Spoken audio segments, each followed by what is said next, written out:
नमस्कार दोस्तों, मेरा नाम advocate Amit Pandey, high court Uttar Pradesh and also I am faculty at law house.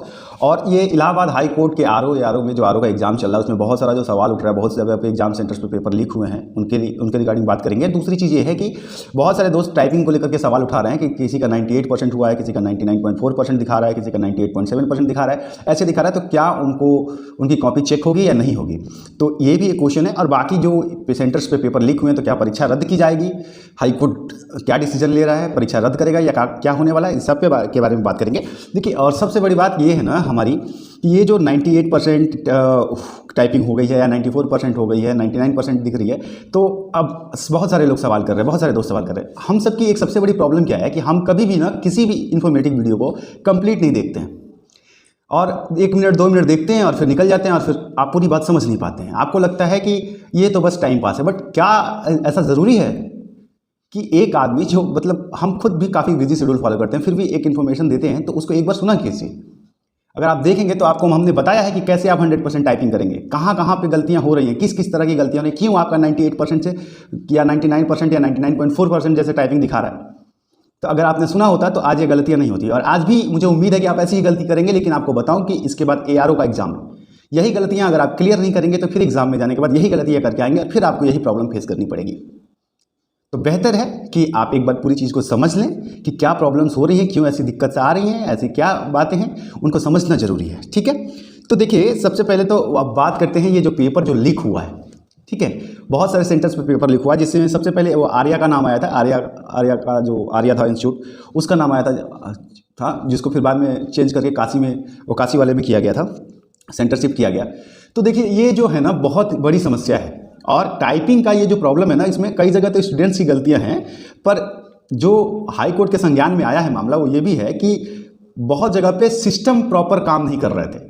देखिए, इस परीक्षा को हाई कोर्ट ने निष्पक्ष बनाने के लिए बहुत सारे काम किए, उन्होंने बहुत अच्छे स्टेप लिए। उन्होंने पेपर NTA से कराया और NTA ने सॉफ्टवेयर भी बहुत अच्छा बनाया, लेकिन सेंटर देते वक्त ये चीज़ देखा नहीं गया एक बार कि क्या उनके सिस्टम, उनके कंप्यूटर्स अपडेट्स हैं, क्या वो उस सॉफ्टवेयर को सपोर्ट कर रहे थे। बहुत सारे सेंटर्स पे ऐसी प्रॉब्लम्स आई हैं कि जहां एक एक बटन को 4 बार दबाना पड़ा है कैंडिडेट्स को अपनी टाइपिंग के लिए, और तब जाके वो सपोर्ट कर रहे थे। कहीं कहीं नहीं सपोर्ट कर रहे थे, कहीं कहीं किसी का स्टॉप वॉच नहीं चल रहा था। क्लास के बीच में कोई बच्चा ध्यान से टाइपिंग में लगा हुआ, कोई दूसरा खड़ा होकर बोल रहा है सर मेरा स्टॉप वॉच काम नहीं कर रहा है। तो ये जो डाइवर्सन हुआ है, इन सब के माहौल में टाइपिंग एरर बहुत सारे लोगों की हुई है, टाइपिंग कंप्लीट बहुत सारे लोगों की नहीं हुई है। तो ये एक समस्या आ रही है। दूसरी चीज़ की अभी जो है, बहुत सारे दोस्त मुझे ये बोल रहे हैं कि सर आप हर वीडियो में बोलते हैं कि आप हाई कोर्ट एडवोकेट हैं, तो सर आप कुछ करते क्यों नहीं हैं, आप क्यों नहीं परीक्षा रद्द कराने के लिए एप्लीकेशन देते हैं। देखिए, एक चीज़ समझिए कि पेपर रद्द कराना बहुत बड़ी बात नहीं है। बहुत ईजी है कि मैं इन सब ग्राउंड्स पे जाऊँ और एक स्टे ले लूँ और पेपर को फिलहाल के लिए रोक दूँ। जैसे उत्तर प्रदेश में बहुत सारी वैकेंसीज ऐसे ही रुकी हुई हैं, ऐसे ही एडवोकेट्स एक पिटीशन डाल देते हैं अपने नाम के लिए। मैं भी कर सकता हूँ, और फिर वो स्टे हो जाएंगी, फिर चलता रहेगा, फिर कब तक क्लियर होगा। तो जरा सोचिए कि एक सेंटर पे एग्जाम रद्द होता है और बाकी के बच्चों का भी तो परीक्षा रुक जाएगा ना, उनके भी सिलेक्शन रुक जाएंगे। तो ये एक प्रॉब्लम है कि किसी एक जगह पे गलती होती है और पूरा उत्तर प्रदेश सफर करेगा। और देखिए, इस बार सेंटर भी ऐसा नहीं है कि होम सेंटर से परीक्षा को सही बनाने के लिए, पारदर्शी बनाने के लिए बच्चों को दूर दूर सेंटर दिया गया है। इलाहाबाद वाले को लखनऊ दिया गया, बनारस वाले को इलाहाबाद दिया गया, ऐसे करके सेंटर्स को दिया गया। बच्चे जा रहे हैं। अब हर जगह तो पेपर लीक नहीं हुआ है, 4-5 सेंटर्स पे पेपर लीक हुए हैं, लेकिन इसकी वजह से पूरे प्रदेश के बच्चों को परेशानी होगी। तो इसके लिए जब हमने ओपिनियन कराया था हमारे टेलीग्राम चैनल पे, तो बहुत सारे दोस्तों ने बताया कि उनका लीक नहीं हुआ, कुछ लोगों का लीक हुआ।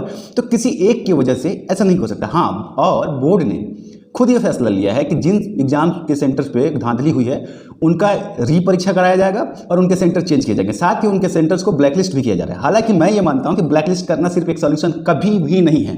आप ब्लैकलिस्ट कर देंगे, फिर SSC वाला आएगा, वो ऑनलाइन वो एक्सेप्ट कर लेगा, तो उनको ब्लैकलिस्ट करने से नहीं होगा। जरा सोचिए कि मतलब बच्चों के साथ कैसा हो रहा है। बच्चे तैयारी कर रहे हैं और जहां पेपर लीक हो जा रहे हैं, और क्या गारंटी है ये जहां जहां बच्चे जागरूक हैं वहां तो पेपर लीक की सूचना आ जा रही है, पर कई जगह पे पता भी नहीं चल रहा है कि सेंटर पे पेपर लीक हो गए। और ये एक बात ये सोचिए कि आज ही देश के प्रधानमंत्री का, नरेंद्र मोदी का ट्विटर हैक कर लिया गया और उस पर क्रिप्टो करेंसी को लीगलाइज करने के लिए एक डाल दिया गया, ट्वीट कर दिया गया। तो यहाँ इस देश में जहाँ प्रधानमंत्री का ट्विटर हैंडल तक हैक हो रहा है, वहाँ पे इस तरीके से गांव के रूरल एरियाज के कंप्यूटर सेंटर्स देने पे, एग्जाम सेंटर्स देने पे, वहाँ क्या होगा इन एग्जाम्स में। तो ये कहीं ना कहीं पूरी तरह से सुरक्षा व्यवस्था पर एक सवाल उठ चुका है।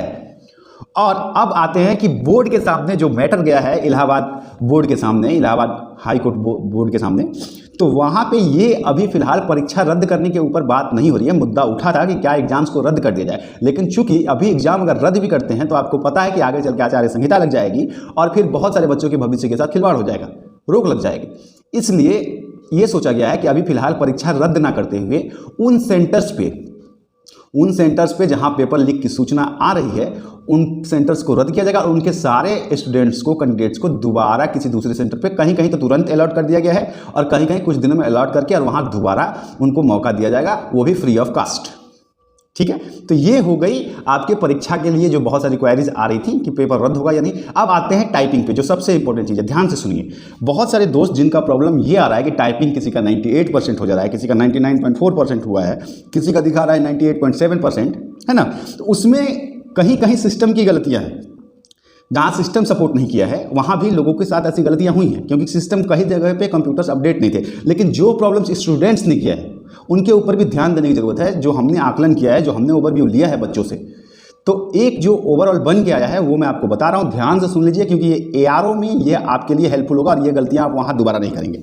ठीक है, तो देखिए कई जगह पे गलत स्पेलिंग लिखा हुआ है।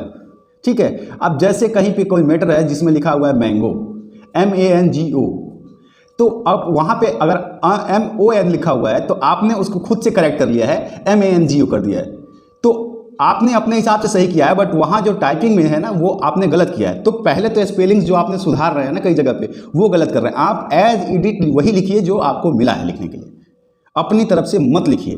दूसरा कि कई सारी जगहों पे नाम में स्पेस दे दिया है जबकि वहाँ आपके पास स्पेस नहीं है। जैसे एक था नीलकंठा, तो नीलकंठा में नीलकंठा एक जगह पे था, लेकिन बहुत सारे बच्चों ने नील प्लस कंठा किया है, मतलब नील स्पेस कंठा, और फिर जब लास्ट में देखते हैं तो उनका कंप्लीट नहीं होता है, वो ढूंढते हैं मिल नहीं पाता है। तो आपको वहाँ पे स्पेस नहीं देना था, ठीक है ना, आपको स्पेस देना ही नहीं था। फुल स्टॉप के बाद हम लोग की एक आदत है कि जब हम कोई भी चीज़ फुल स्टॉप लगा देते हैं तो उसके बाद स्पेस देके आगे बढ़ते हैं, यही होती है हैबिट। लेकिन कई जगह पे फुल स्टॉप के बाद तुरंत शुरू हो गया है वर्डिंग्स और आपने वहाँ पे फुल स्टॉप दे दिया है अपनी तरफ से। ये जो हम करते हैं ये छोटी छोटी गलतियाँ हैं जो बाद में पकड़ में नहीं आती हैं और आप परेशान होते हैं और 98% करके आ जाते हैं या 99% करके आ जाते हैं। तो कई जगह फुल स्टॉप के बाद से स्पेस नहीं है लेकिन आपने स्पेस दे दिया है, तो ये एक गलती आपने कर दिया है। ठीक है, तो इस तरह की चीज़ें हैं। अब आते हैं आपके सवाल पर कि आप जो पूछ रहे हैं कि 98%, 99.4%, 98.7% जो हुआ है तो क्या उनकी कॉपियाँ चेक होंगी। तो देखिए अकॉर्डिंग टू नोटिफिकेशन अगर कहें तो ये साफ साफ है कि 100% होने के बाद अगर आपकी टाइपिंग 100% कंप्लीट है तभी आपकी कॉपीज चेक होंगी। ठीक है, तो ये जो नोटिफिकेशन के हिसाब से, लेकिन आप सबको परेशान होने की जरूरत नहीं है क्योंकि अभी एक चीज़ और चल रही है बाहर में जो डिसाइड हो रही है, जो मैं आपको बता रहा हूँ वो ये है कि बहुत सारी जगह पे सिस्टम काम नहीं किए हैं। जो रूरल एरियाज़ में सेंटर्स थे वहाँ के सिस्टम अपग्रेडेड नहीं थे NTA के लिए और वहाँ कई सारी टाइपिंग एरर हुई हैं सिस्टम के फॉल्ट्स के हिसाब से, और इनकी संख्या भी, ऐसे बच्चों की संख्या भी काफ़ी ज़्यादा है।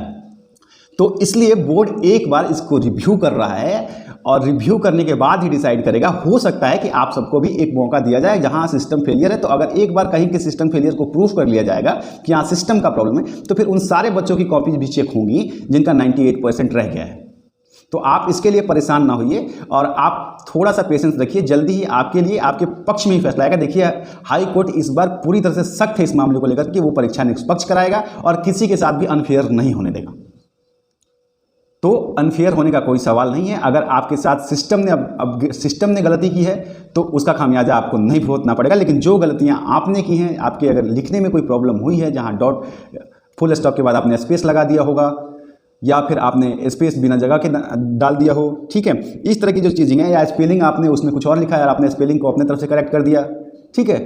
अब डेमोक्रेसी का स्पेलिंग कहीं DO से हो गया हो तो आपने DE कर दिया हो करेक्ट करने के लिए। तो ऐसी चीज़ें जो है ना, इसकी वजह से भी आपकी गलतियां हुई हैं, जो बहुत छोटी, बहुत मैन्यूट गलतियां होती हैं जो आपको दिखती नहीं है। मैंने पहले जब वीडियो बनाया था तो मैंने आपको कहा था कि एक बार आप देखिए इन चीज़ों को, तो आप देखते नहीं हैं। और एक और चीज़ जो मैं हर बार बोलता हूँ, 10,000 15,000 व्यूज़ होते हैं वीडियोज़ पे और 200 लोग भी सब्सक्राइब नहीं करते हैं।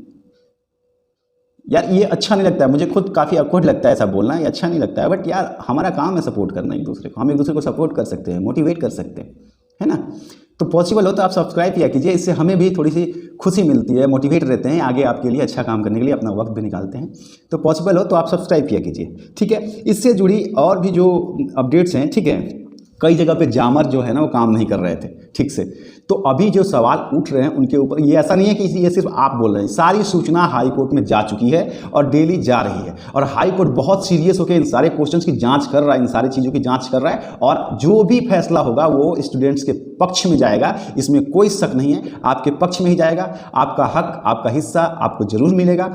हाई कोर्ट किसी भी तरीके से किसी के हक को छीनने के मूड में इस बार नहीं है।